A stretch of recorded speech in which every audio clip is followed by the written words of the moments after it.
The Funeral Singer by Stephanie Nina Pitsirilos. Read in Agios Petros, Tinos.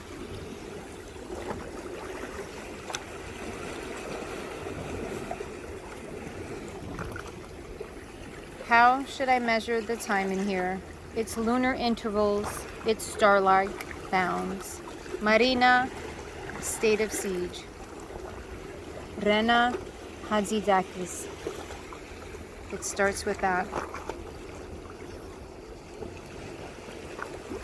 An excerpt.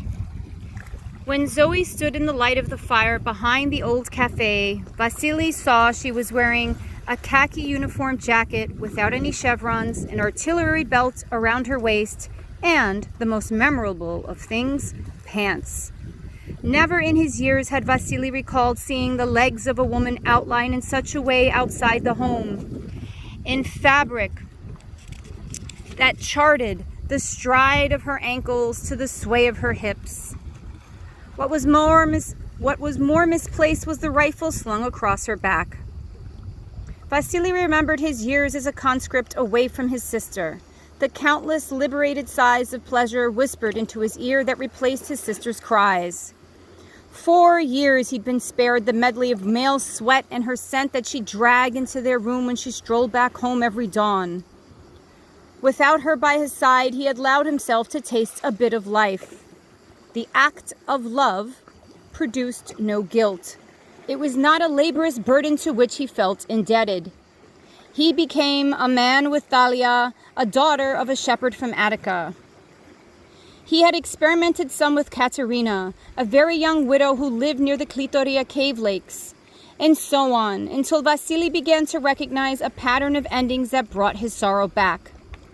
Once the act was over, they had to straighten their hair, button their shirts, and erase any mark that the act had occurred.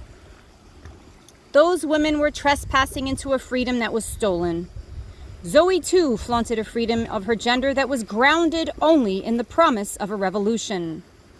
"You remind me," he told Zoe, "of my sister." "Tell me of her then." She pulled out a match and lit another cigarette. He didn't ask himself why she had asked this, only how he should start. With their home on Alifea Street in Athens, when his days of being a soldier had ended and he worked as a blacksmith. The morning his sister came home wearing a thin string of pearls. "Mother used to wear a necklace like this," Vasily recalled her saying.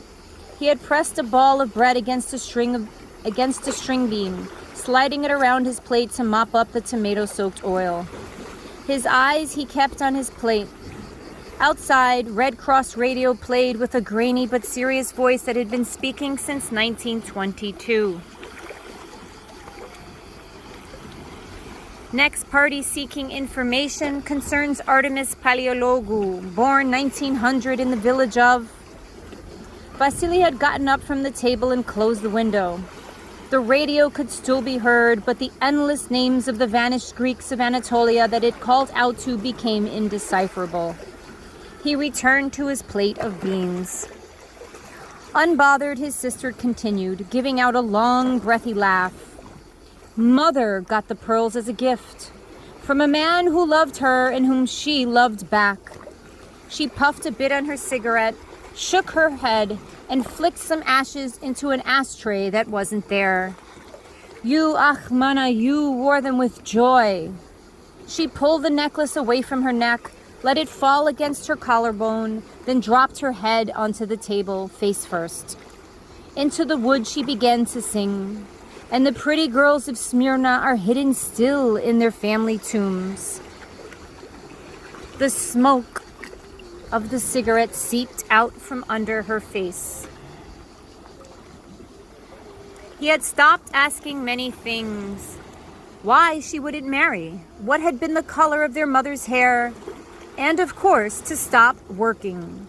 There was no longer a need to sing at the clubs. The outlawed hashish dens where Smyrna's dirge was sung in the music of Rembetiko and sung in secret.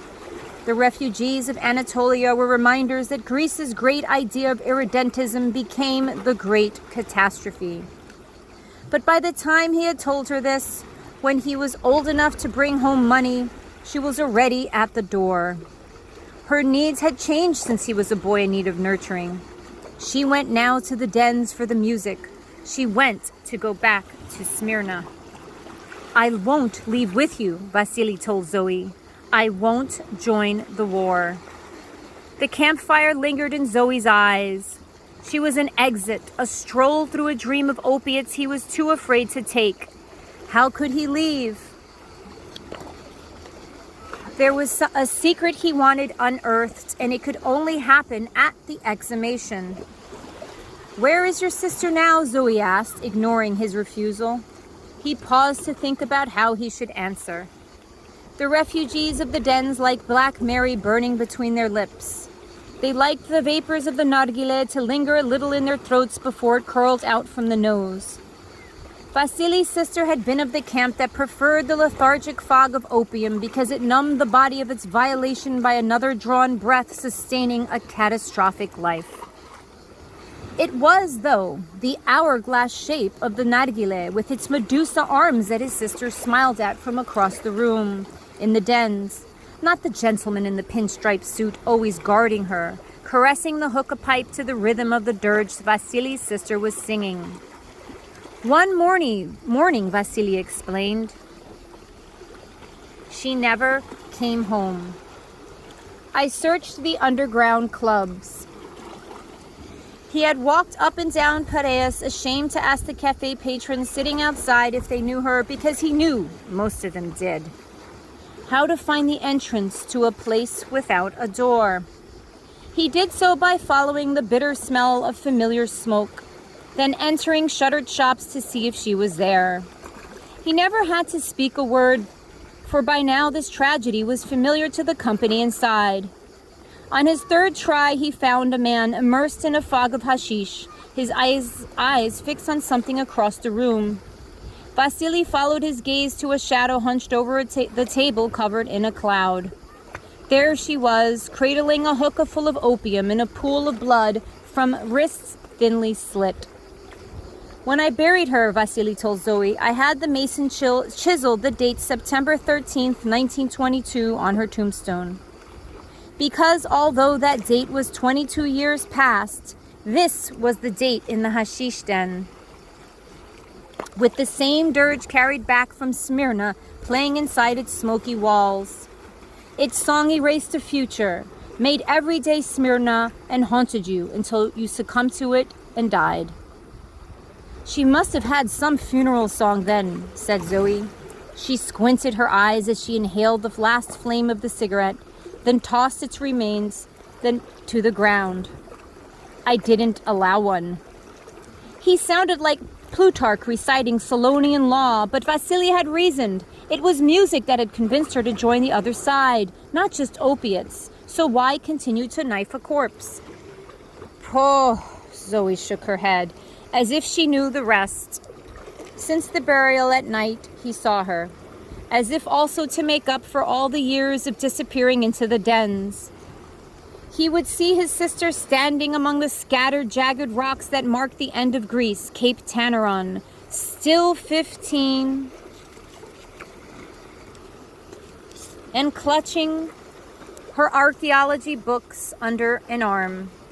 She'd move her lips singing a song Vasily could never hear, and every time she opened her mouth, he saw a cave of black. Behind her, Poseidon's sea crashed inside the drowning caves of Hades, whose rocky entrance was blocked by a column of a fallen temple. Cape Tanaron. She was dead, yet her silent voice was not only present, it was deafening. "Come." Soap seeped out from the corners of Zoe's mouth. She extended out her hands. "It's not too late."